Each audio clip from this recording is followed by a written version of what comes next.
এটি জাদেইট, একটি হীরার চেয়েও বিরল পাথর, এবং এর সন্ধান এতটাই মারাত্মক যে এই রত্নটি ব্লাড জেড নামে পরিচিত।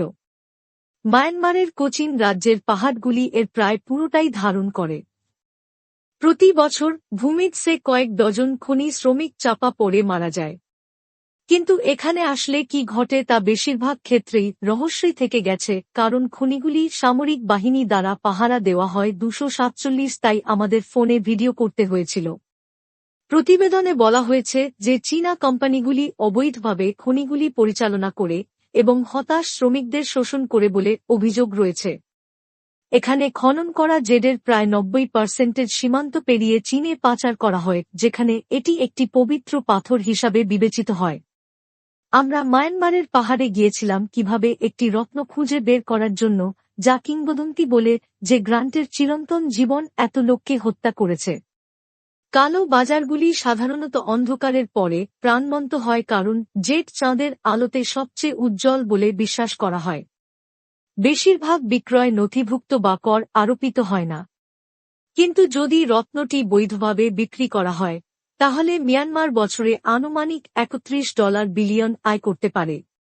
প্রতিবেদন অনুসারে অনেক ক্রেতা প্রতিবেশী চীন থেকে আসেন।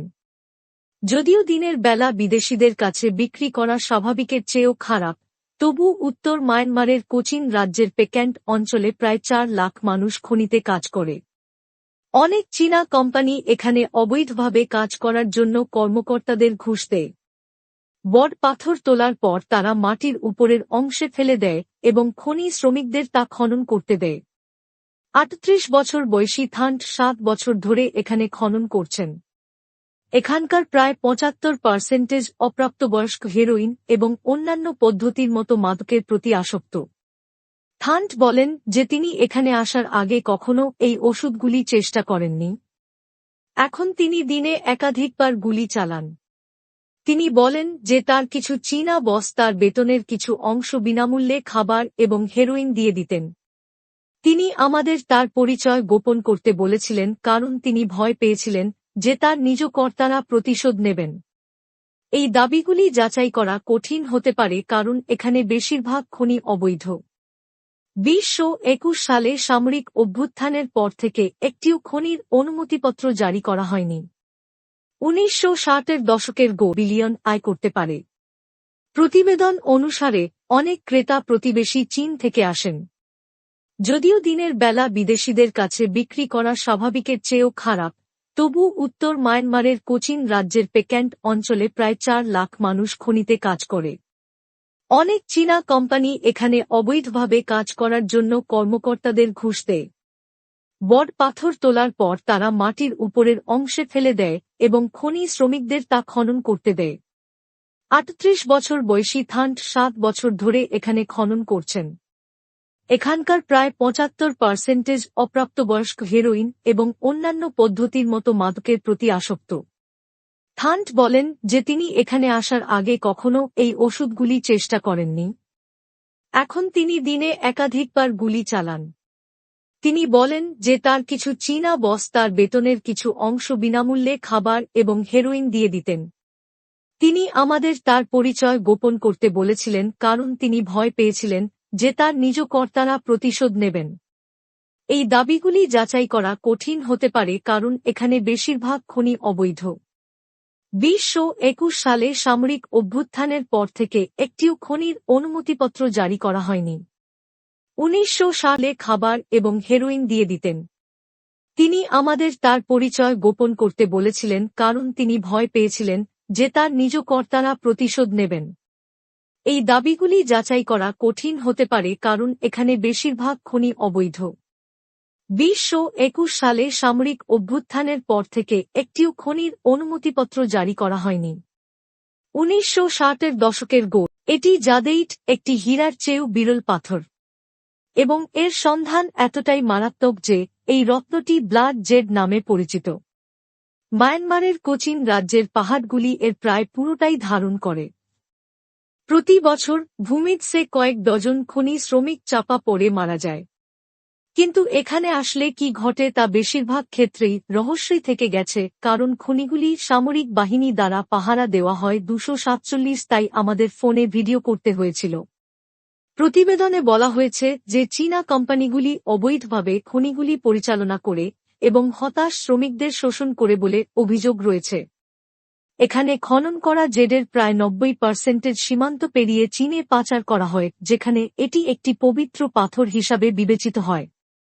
আমরা মায়ানমারের পাহাড়ে গিয়েছিলাম কিভাবে একটি রত্ন খুঁজে বের করার জন্য, যা কিংবদন্তি বলে যে গ্রান্টের চিরন্তন জীবন এত লোককে হত্যা করেছে।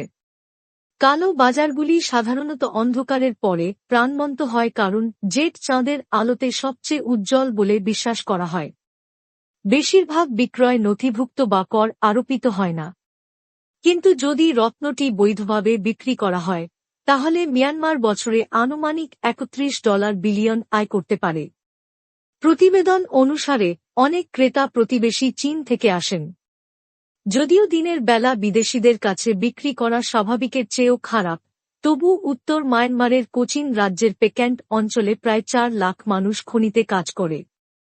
অনেক চীনা কোম্পানি এখানে অবৈধভাবে কাজ করার জন্য কর্মকর্তাদের ঘুষ দেয়। বড় পাথর তোলার পর তারা মাটির উপরের অংশে ফেলে দেয় এবং খনি শ্রমিকদের তা খনন করতে দেয়। 38 বছর বয়সী থান্ট 7 বছর ধরে এখানে খনন করছেন। এখানকার প্রায় 75% অপ্রাপ্তবয়স্ক হেরোইন এবং অন্যান্য পদ্ধতির মতো মাদকের প্রতি আসক্ত। থান্ট কালো বাজারগুলি সাধারণত অন্ধকারের পরে প্রাণবন্ত হয় কারণ জেড চাঁদের আলোতে সবচেয়ে উজ্জ্বল বলে বিশ্বাস করা হয়। বেশিরভাগ বিক্রয় নথিভুক্ত বা কর আরোপিত হয় না। কিন্তু যদি রত্নটি বৈধভাবে বিক্রি করা হয়, তাহলে মিয়ানমার বছরে আনুমানিক $31 বিলিয়ন আয় করতে পারে। প্রতিবেদন অনুসারে অনেক ক্রেতা প্রতিবেশী চীন থেকে আসেন। যদিও দিনের বেলা বিদেশিদের কাছে বিক্রি করা স্বাভাবিকের চেয়েও খারাপ, তবু উত্তর মায়ানমারের কোচিন এটি জাদেইট একটি হীরার চেয়েও বিরল পাথর এবং এর সন্ধান এতটাই মারাত্মক যে এই রত্নটি ব্লাড জেড নামে পরিচিত। মায়ানমারের কোচিন রাজ্যের পাহাড়গুলি এর প্রায় পুরোটাই ধারণ করে। প্রতি বছর ভূমিধসে কয়েক ডজন খনি শ্রমিক চাপা পড়ে মারা যায়। কিন্তু এখানে আসলে কি ঘটে তা বেশিরভাগ ক্ষেত্রেই রহস্যই থেকে গেছে, কারণ খনিগুলি সামরিক বাহিনী দ্বারা পাহারা দেওয়া হয় 247, তাই আমাদের ফোনে ভিডিও করতে হয়েছিল। প্রতিবেদনে বলা হয়েছে যে চীনা কোম্পানিগুলি অবৈধভাবে খনিগুলি পরিচালনা করে এবং হতাশ শ্রমিকদের শোষণ করে বলে অভিযোগ রয়েছে। এখানে খনন করা জেডের প্রায় 90% সীমান্ত পেরিয়ে চীনে পাচার করা হয়, যেখানে এটি একটি পবিত্র পাথর হিসাবে বিবেচিত হয়। আমরা মায়ানমারের পাহাড়ে গিয়েছিলাম কিভাবে একটি রত্ন খুঁজে বের করার জন্য, যা কিংবদন্তি বলে যে গ্রান্টের চিরন্তন জীবন এত লোককে হত্যা করেছে। কালো বাজারগুলি সাধারণত অন্ধকারের পরে প্রাণবন্ত হয় কারণ জেড চাঁদের আলোতে সবচেয়ে উজ্জ্বল বলে বিশ্বাস করা হয়। বেশিরভাগ বিক্রয় নথিভুক্ত বা কর আরোপিত হয় না। কিন্তু যদি রত্নটি বৈধভাবে বিক্রি করা হয়, তাহলে মিয়ানমার বছরে আনুমানিক $31 বিলিয়ন আয় করতে পারে। প্রতিবেদন অনুসারে অনেক ক্রেতা প্রতিবেশী চীন থেকে আসেন। যদিও দিনের বেলা বিদেশিদের কাছে বিক্রি করা স্বাভাবিকের চেয়েও খারাপ, তবু উত্তর মায়ানমারের কোচিন রাজ্যের পেক্যান্ট অঞ্চলে প্রায় 4 লাখ মানুষ খনিতে কাজ করে। অনেক চীনা কোম্পানি এখানে অবৈধভাবে কাজ করার জন্য কর্মকর্তাদের ঘুষ দেয়। বড় পাথর তোলার পর তারা মাটির উপরের অংশে ফেলে দেয় এবং খনি শ্রমিকদের তা খনন করতে দেয়। 38 বছর বয়সী থান্ট 7 বছর ধরে এখানে খনন করছেন। এখানকার প্রায় 75% অপ্রাপ্তবয়স্ক হেরোইন এবং অন্যান্য পদ্ধতির মতো মাদকের প্রতি আসক্ত। থান্ট বলেন যে তিনি এখানে আসার আগে কখনো এই ওষুধগুলি চেষ্টা করেননি। এখন তিনি দিনে একাধিকবার গুলি চালান। তিনি বলেন যে তার কিছু চীনা বস তার বেতনের কিছু অংশ বিনামূল্যে খাবার এবং হেরোইন দিয়ে দিতেন। তিনি আমাদের তার পরিচয় গোপন করতে বলেছিলেন কারণ তিনি ভয় পেয়েছিলেন যে তার নিজ কর্তারা প্রতিশোধ নেবেন। এই দাবিগুলি যাচাই করা কঠিন হতে পারে কারণ এখানে বেশিরভাগ খনি অবৈধ। 2021 সালে সামরিক অভ্যুত্থানের পর থেকে একটিও খনির অনুমতিপত্র জারি করা হয়নি। 1960-এর দশকের গোল।